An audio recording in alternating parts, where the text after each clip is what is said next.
Bonsoir à toutes et à tous et merci d'être au rendez-vous de ce 20h. Voici les titres. Ferveur, communion, prière, baptême, Noël célébrés dans ce contexte particulier de Covid-19. Les gestes barrières ont été de mise à la cathédrale de Dakar. Dans son homélie, l'archevêque a véhiculé un message d'espoir et d'encouragement. Allier liberté de la presse et respect des valeurs culturelles sénégalaises, une invite du chef de l'État pour éviter les dérives souvent notées dans la presse en ligne. Les acteurs prônent le respect du code de la presse pour y faire face. Le magazine à la loupe de la RTS a consacré son dernier numéro à la question. La pandémie de Covid-19 a fortement dominé l'actualité sanitaire en 2020, une crise sans précédent qui n'a épargné aucun secteur dont l'environnement. La page rétro de ce soir y est consacrée. Nécrologie dans ce journal, décès de l'opposant malien Soumaïla Cissé. Il est décédé ce vendredi à l'âge de 71 ans des suites du coronavirus. Retour sur son parcours dans cette édition. Mesdames, Messieurs, bienvenue. L'archevêque de Dakar appelle les enfants à mieux connaître Jésus-Christ. Un appel lancé à l'occasion de la célébration de la messe de Noël ce vendredi. Monseigneur Benjamin Ndiaye a aussi baptisé des enfants de la communauté catholique de Thiaroye. Lieu de messe, temps fort de cette messe, donc avec Moussa Mané. La célébration de Noël est une occasion pour les fidèles catholiques de revivre symboliquement la naissance de Jésus. C'est une fête à la portée spirituelle car elle célèbre la vie et l'innocence. Aujourd'hui, dans la ville de David, vous est né un sauveur qui est le Christ et le Seigneur. Et voici le signe. Vous allez trouver un nouveau-né emmailloté et couché dans une crèche. Dieu qui se fait enfant, ça ne vous étonne pas ça? Dieu qui se fait bébé, ça ne vous étonne pas ça? Si nous raisonnons avec nos capacités humaines, c'est incompréhensible. Mais si l'Esprit de Dieu nous inspire, nous comprenons combien Dieu est tout le temps à la recherche de l'homme pour l'amener à lui. Alors, puisque Dieu est avec nous, joyeux Noël à vous tous. Noël est aussi une fête des enfants. À chaque occasion, l'archevêque de Dakar prend le temps de s'adresser à eux. Une façon pour lui de revenir sur l'éducation spirituelle qu'ils doivent recevoir chacun au sein de sa famille. Dieu est rentré dans notre histoire. Il veut être tellement proche de nous qu'on peut le prendre pour un anonyme. Il est là présent parmi nous, dans une présence mystérieuse, mais il est aussi présent dans mon frère, dans ma sœur qui est là, et avec lequel je dois bâtir une vie d'amour. Joyeux Noël aux enfants!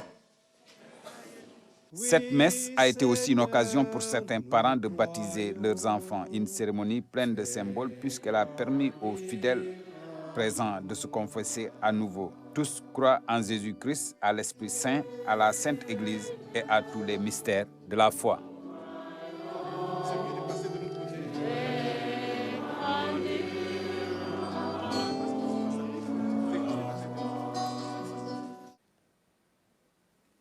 Noël célébré dans un contexte de pandémie de Covid-19. Les mesures barrières ont été bien respectées.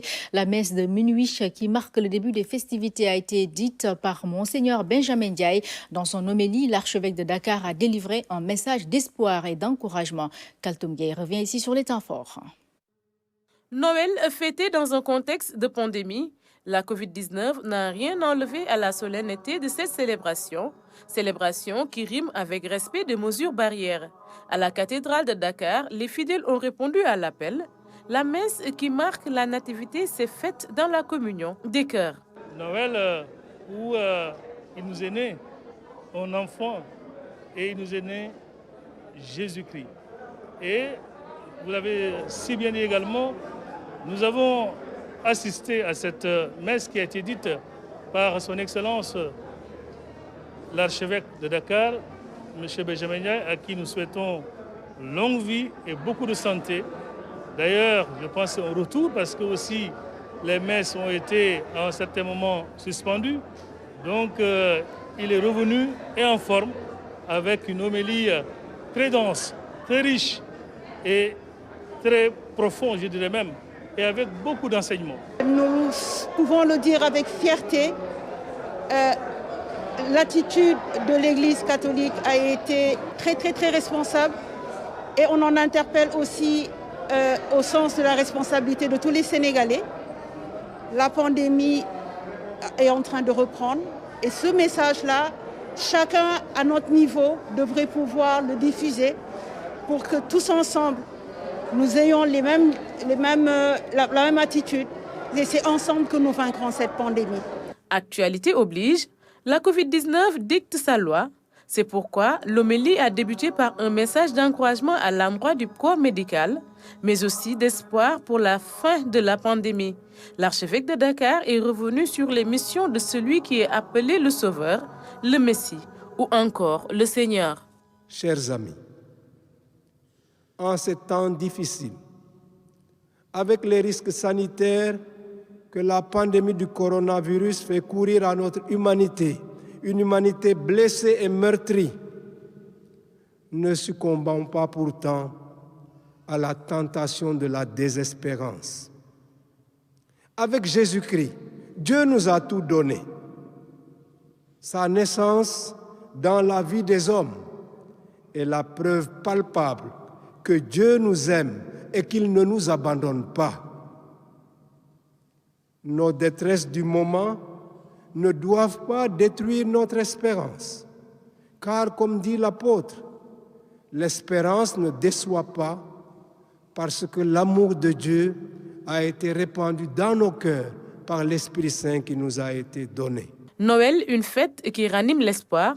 En ces temps de doute et d'anxiété, le message de Monseigneur Benjamin Ndiaye a su rassurer les fidèles.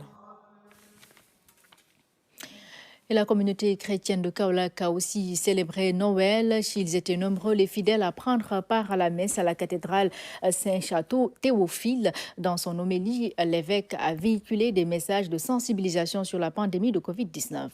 Claire Diop. Un réveillon de Noël bien différent de celui des autres années. Covid-19 oblige. Dans ce contexte de crise sanitaire, la célébration s'est faite dans le respect strict des mesures barrières édictées.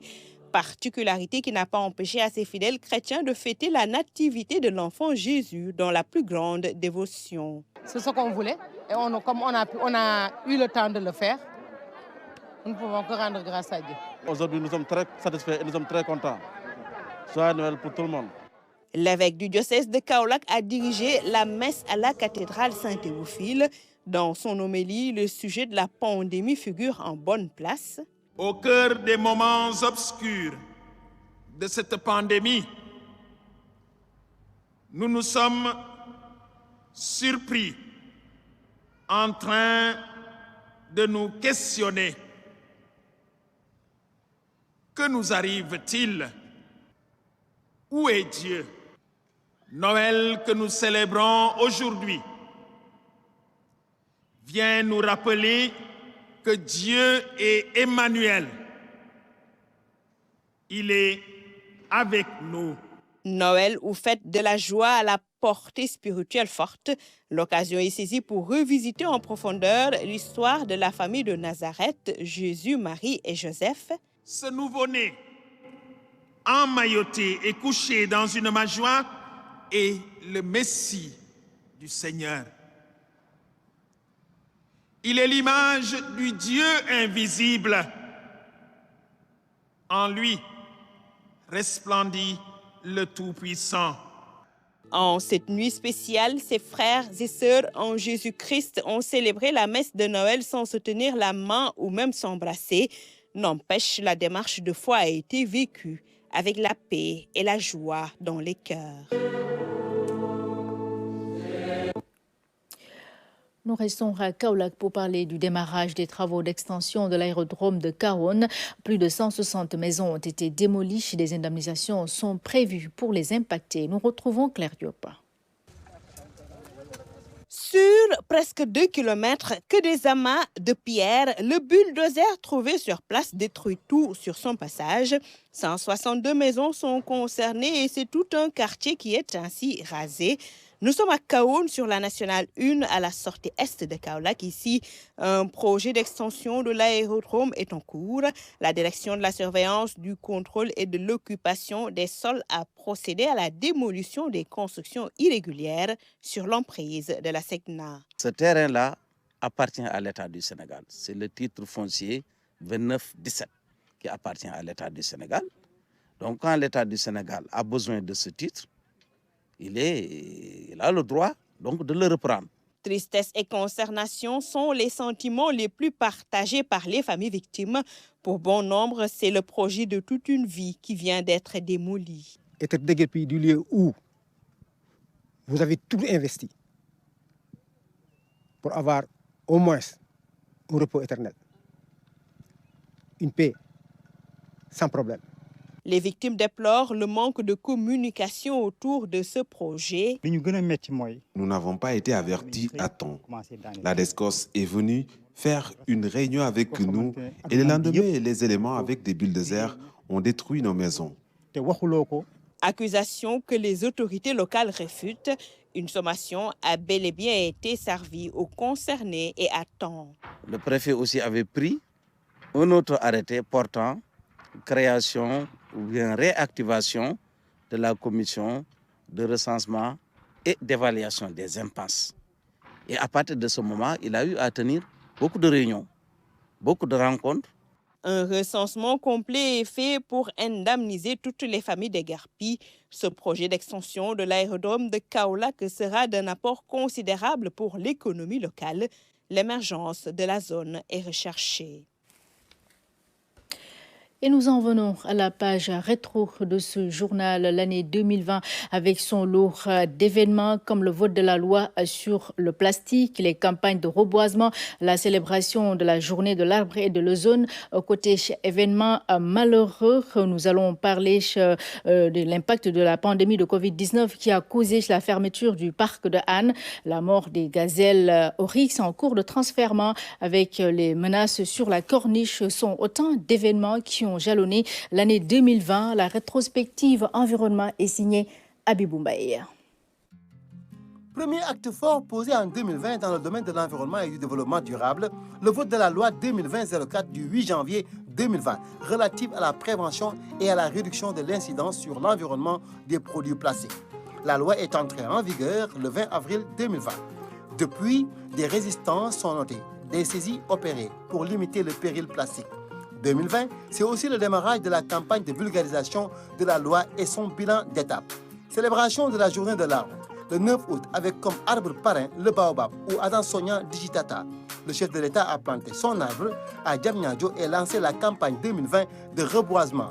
Une campagne que le ministère de l'Environnement et du Développement durable ainsi que l'Agence de la reforestation et de la Grande Muraille Verte a démarré à Touba, Tivaouane et Dakar pour la clôturer à Kédougou. Démarrage aussi des travaux de dépollution de la baie de Hann par le ministre de l'Eau et de l'Assainissement. La Journée mondiale de l'ozone est célébrée au Sénégal pour sensibiliser sur les risques environnementaux liés à sa détérioration. La corniche de Dakar a connu des agressions. Conséquence, éboulement d'un mur qui a causé des dégâts matériels. Ainsi, le chef de l'État de recommander un rapport sur les risques géologiques au ministère des Mines, de la Géologie et de l'Environnement. Cette année, l'hivernage a produit un tapis herbacé fourni à l'origine des feux de brousse. Ainsi, la campagne de lancement des pare-feux est lancée dans les régions de Matam et Louga. 2020, c'est la célébration des 5 ans de l'accord de Paris sur le climat avec le lancement du Fonds vert climat de 100 milliards de dollars. Un fonds dont la Covid a empêché la mise en place correcte. La Covid-19, justement, qui n'a pas perturbé que les humains. Les animaux du parc de Hann sont privés de visiteurs. Coïncidence malheureuse avec la mort à 28 ans du chimpanzé King Kong pour cause de vieillesse. 2020 est aussi marqué par le débat sur les oryx morts en cours de translocation dans la réserve de Katané dans le Ranérou-Ferlo vers une ferme privée appartenant au ministre de l'Environnement et du Développement durable. Un accident qui cache mal la belle réussite du Sénégal, dont la population de gazelle oryx est passée de 9 à 585 sujets. Un débat qui semble clos par l'Union internationale pour la conservation de la nature, UICN, qui a salué le succès du Sénégal dans ce domaine. L'origine algale de la maladie des pêcheurs est écartée par le ministre de l'Environnement. Le démarrage des travaux de lutte contre l'érosion côtière sur la langue de Barbarie à Saint-Louis a mobilisé d'importantes ressources par les partenaires et l'État du Sénégal. La pandémie de Covid-19 a fortement dominé l'année 2020. Cette crise sanitaire a impacté tous les secteurs d'activité. L'environnement n'a pas été épargné, comme vous l'avez constaté dans ce sujet de Habib Mbaye. Et cette crise continue d'occuper les débats. Donc, la gestion de cette pandémie a mobilisé d'énormes moyens de lutte. Le Sénégal a géré tant bien que mal la situation, même si on note un regain de cas depuis quelques semaines. La rétro-santé, c'est tout de suite. 2020 aura été une année chargée sur le plan sanitaire. La pandémie de Covid-19, apparue en début d'année en Chine, a fini par étendre son spectre dans le monde et le Sénégal n'y a pas échappé. Il a enregistré son premier cas le 2 mars. Depuis, la gestion de cette pandémie a pris le dessus sur toutes les autres questions de santé. Elle s'étend même sur les prévisions. En effet, le budget 2021 du ministère de la Santé, examiné dans ce contexte, accorde une grande priorité à cette crise sanitaire sans précédent. Elle a tout de même permis de renforcer le système avec des équipements et la décentralisation de la prise en charge. Dans cette dynamique, les travaux de 4 hôpitaux régionaux se sont accélérés. Kaffrine, Sédhiou, Kédougou et Touba verront ainsi leur structure de niveau 2 opérationnelle en début 2021. 2021 qui s'annonce sous de meilleurs auspices avec des vaccins anti-Covid-19 validés dans certains pays. Le Sénégal prépare sa stratégie pour en disposer dans le cadre de l'Alliance COVAX qui regroupe 170 pays. La stratégie vaccinale est aussi à l'étude. Au moment où la crainte d'une seconde vague du Covid-19 se précise de jour en jour avec un regain de cas noté depuis plus de 3 semaines. Pour y faire face, le respect des mesures barrières et de rigueur, en plus de l'interdiction des rassemblements.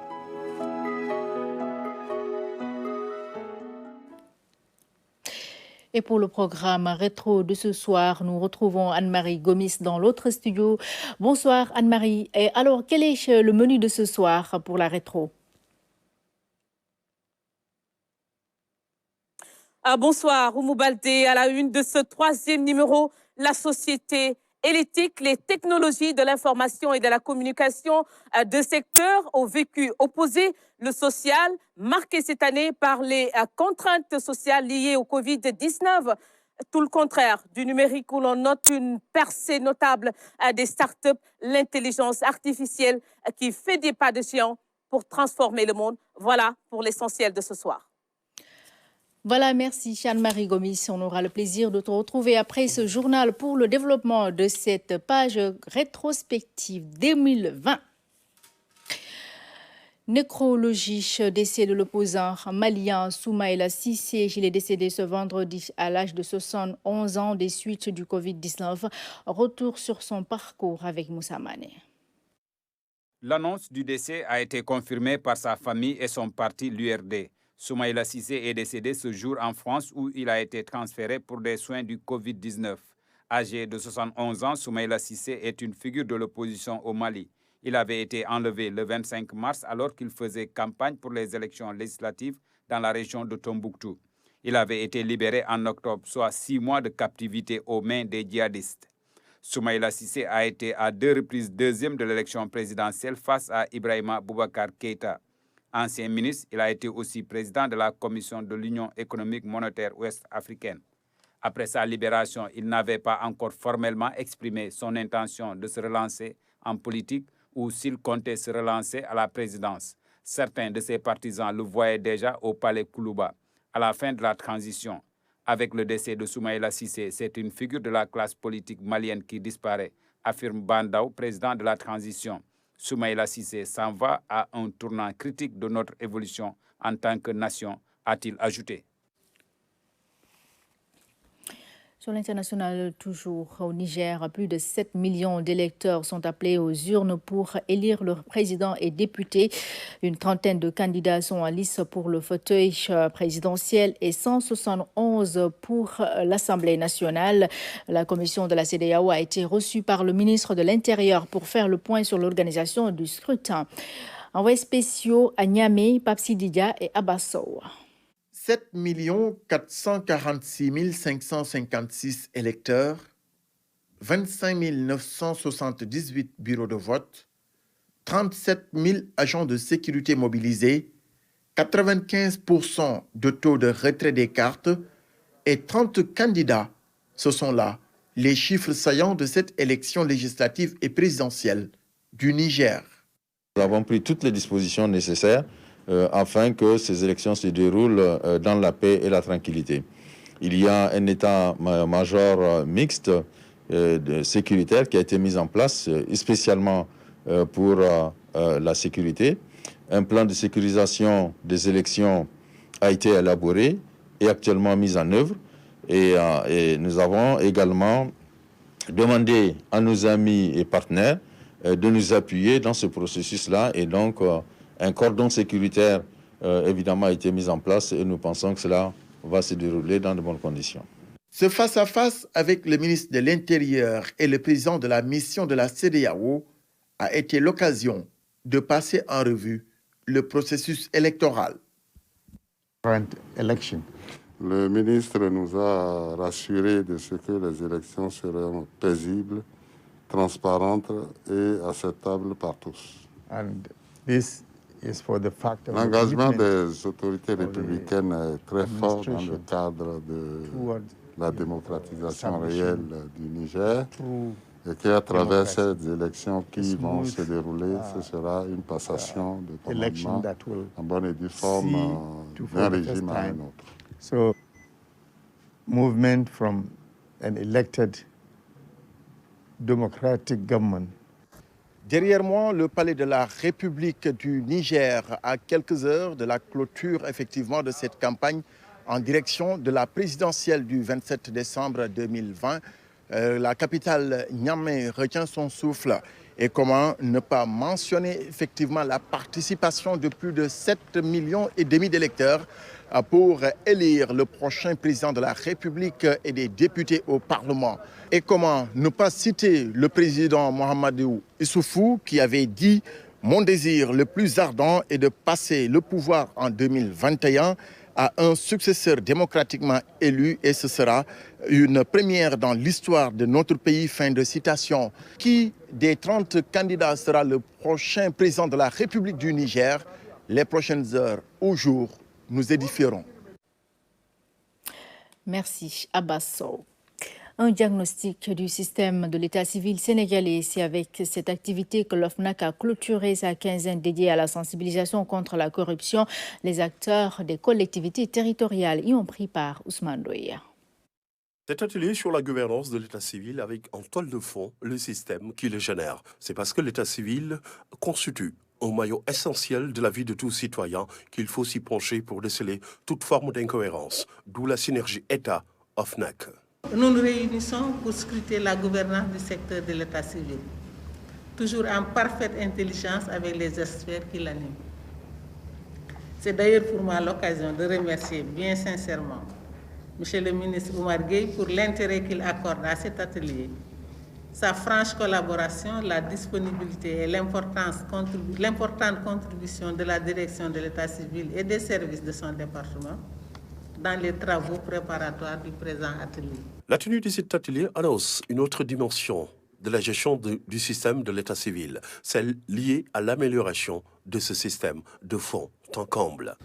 Au-delà du diagnostic, aussi, nos travaux devront nous permettre de nous accorder sur les recommandations et mesures urgentes à mettre en œuvre pour une amélioration considérable de ce secteur stratégique pour l'État. Pour atteindre cet objectif, il nous faudra procéder à un examen sans complaisance des pratiques qui sont en cours dans l'état civil et identifier les risques de fraude et de corruption auxquels sont exposés les agents publics ainsi que les usagers de nos services La fraude, la corruption, autant de mots qui gangrènent le système de l'état civil. Des mots à identifier pour mieux assainir ce système si important pour la vie de tout individu.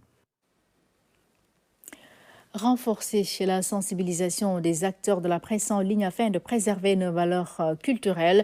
C'est l'invite du chef de l'État lors du dernier Conseil des ministres, un appel qui s'explique par les dérives souvent notées dans ce secteur. Le magazine À la loupe de la RTS a consacré son dernier numéro à la question. Ibrahim Ndong nous en parle.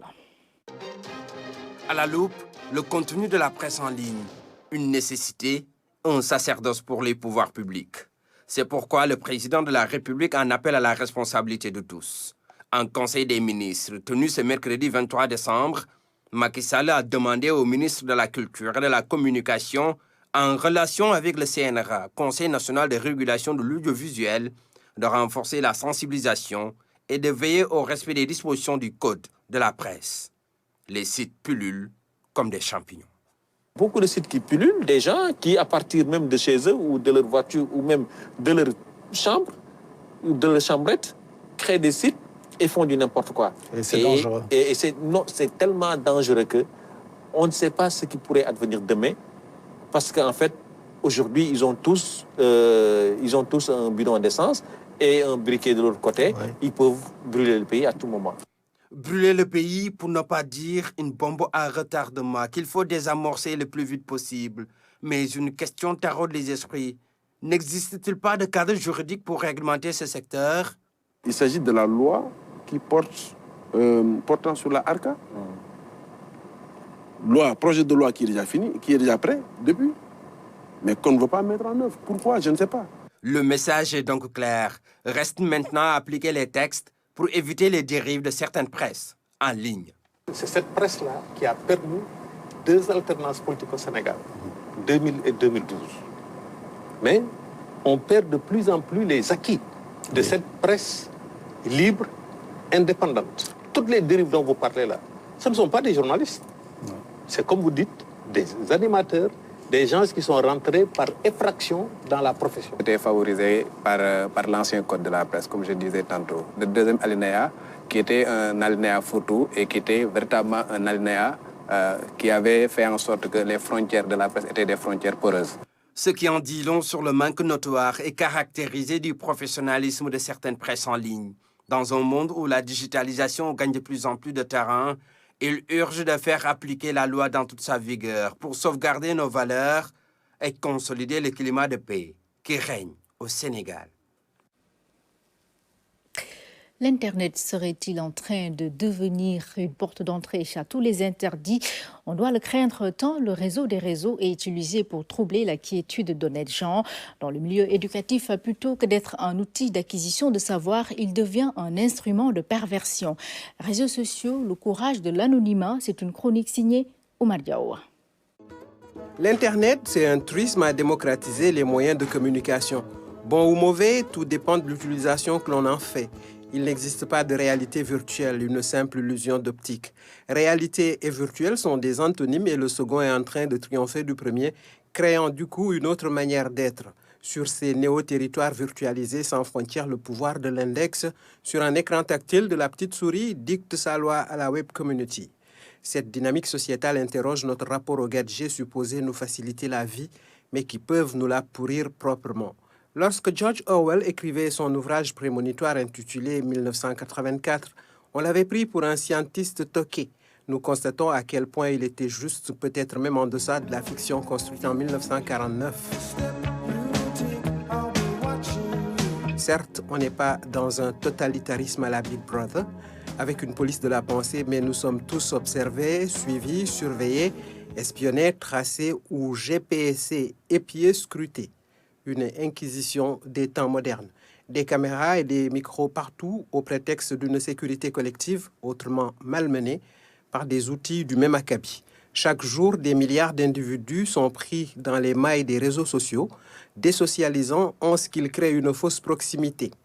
Les champs licencieux qu'ils ouvrent favorisent les outrances et les outrages de toutes sortes, cachés derrière un clavier d'impunité et de lâcheté. Pourtant, il est facile techniquement de démasquer les anonymes du net où l'interdit semble permis. réseaux sociaux, le courage de l'anonymat, une chronique de Oumar Diaw. Nous en venons à la situation du jour sur la pandémie de Covid-19 au Sénégal. 169 nouvelles infections enregistrées ce vendredi, dont 97 issues de la transmission communautaire. 5 décès sont notés. Le point avec Dr El Hadj Mamadou Ndiaye, porte-parole du ministère de la Santé. Sur 1364 tests réalisés, 169 sont revenus positifs, soit un taux de positivité de 12,39%.